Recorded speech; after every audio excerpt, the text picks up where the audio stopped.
Smiles in the Dark by Neon Kliss. Ronnie, age 19, faces life in prison for a crime he may or may not have committed. Follow him on a journey to Darcy Springs, his hometown. Was it Ronnie who committed the crime, or the monster lurking in the shadows of Darcy Springs? Only time will tell.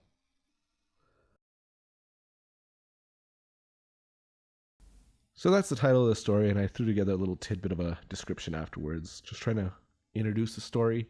That's the base of the story right now, but this is an evolving story. As I said before, I'm kind of just coming up with this on the fly, so parts of it might change.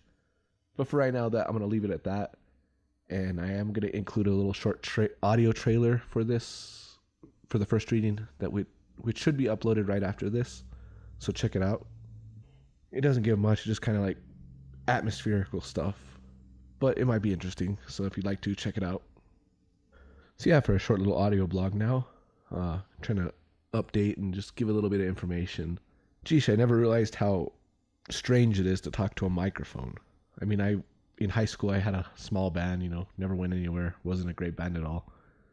And I talked to a lot of people over the microphone and, do these little concerts. But to just be in my own space talking to a piece of audio equipment, no one there to listen in person, it's a really awkward feeling. And I'm sure I'm not the only one out there that has this feeling, but when you're first starting out as a content creator or podcaster or whatever, for right now, I think the hardest part of it is learning to talk to a microphone and not feel so awkward, because a lot of the times I'm talking like this and it's kind of stiff. Just an awkward feeling in general, talking to a microphone and no one being there present. I mean, I'm not used to really talking to a lot of people, but even when I'm talking to people, there's someone there for reference. There's, you can read a person, judge what they're thinking, and just kind of know if they're actually interested in what you're speaking about. With this, it's a lot different because there's no one there for reference. You're just speaking basically to a microphone.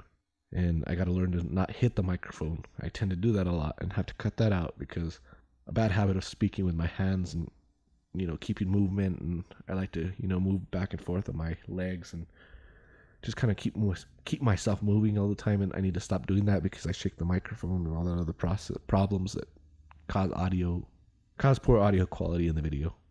I just don't want people to stray away from this because I talk really stiff into a microphone and I talk really awkward into a microphone, and it's just because I'm trying to get used to it. I will get better. I've been practicing a lot, just talking to a microphone, running through lines for the first reading, acclimatizing myself to talking to a microphone and trying to forget that it's actually there. And a couple of times I've realized I've completely spaced it out and forgot it was there and almost knocked over the microphone. That wasn't a smart idea, but at least I'm starting to get there where I'm getting a little more comfortable in speaking with the microphone in front of my face instead of talking to someone. So yeah, that's where I'm at. Just thought I'd include that because I'm just giving an update of what my thoughts are.